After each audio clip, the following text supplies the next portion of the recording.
We're making Hasselback potatoes today on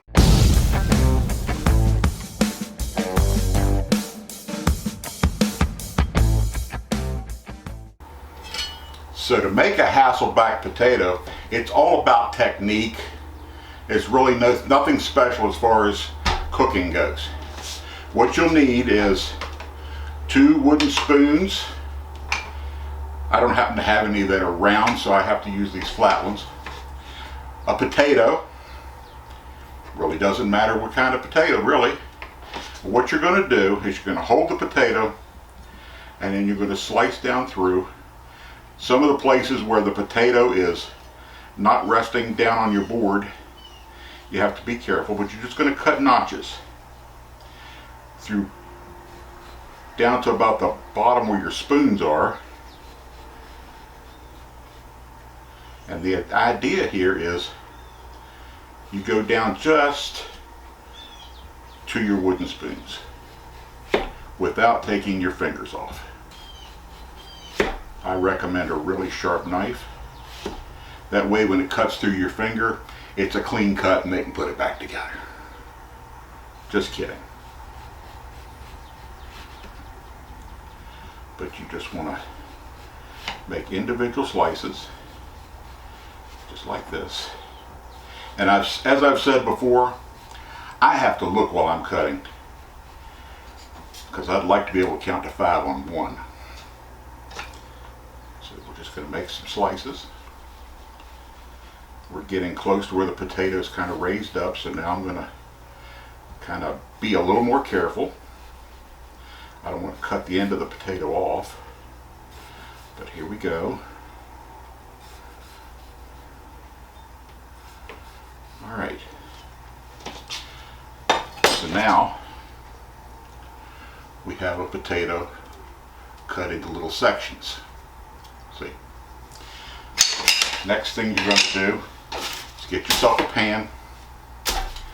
In here, I have a blend of melted butter and olive oil. And what we're going to do is we're going to get it and we're going to kind of open up each one of these little cuts if we can.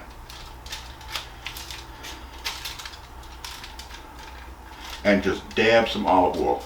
We're going to do this a couple times during the cooking process, so you don't have to be real careful with it.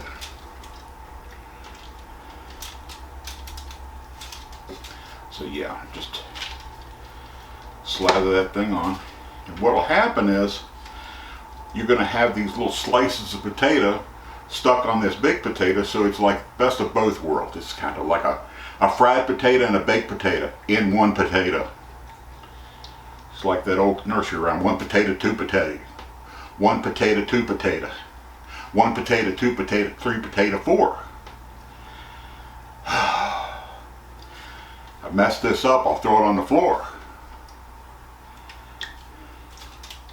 Something about 5 potatoes, 6 potato.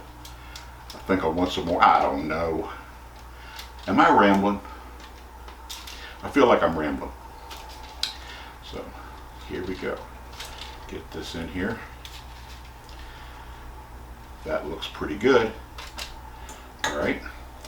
So now I have the smoker fired up outside. I won't show you that part today, but it's set at 450, so I'm going to put this out there for about 40 minutes, and then we'll bring it back in and look at it and probably give it some more butter. So you hang in there, we'll be back. Alrighty, this has been out on the smoker at 450, not 450, yeah. I looked at it, it was 440 when I took it out, but it was 450. And it's almost there. So I'm gonna go ahead and lather this thing up with a little bit more butter. Get some of this out of the bottom, put it on there. There we go, get some in the cracks. What I'm gonna do is I'm gonna take it back out, put it on for another 40 minutes at 450. And we'll bring it back in and we'll see the results. And by the way, this, I was washing my knife Remember I said nice sharp knife, nice clean cut? It was. So I probably won't be playing with the knife the rest of the day. Anyway, we'll see you when this is done. So you hang in there. Bye. Well, it's been a rough one. I cut my thumb. I spilled oil on my foot getting this out of the smoker. But here it is. This is a Hasselback potato. You can have it with sour cream like a baked potato. You can have it with butter. You can have it plain. But when you look at it, you see you got little sections here.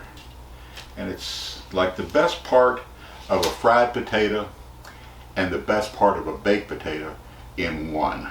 So, oh yeah. Creamy, crunchy on the outside. Very good. Yeah, I think butter.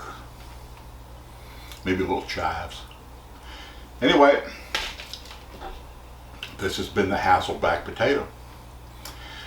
I hope you enjoyed this video, and if you did, please like and subscribe and click on my little face over here, and we'll see you next time.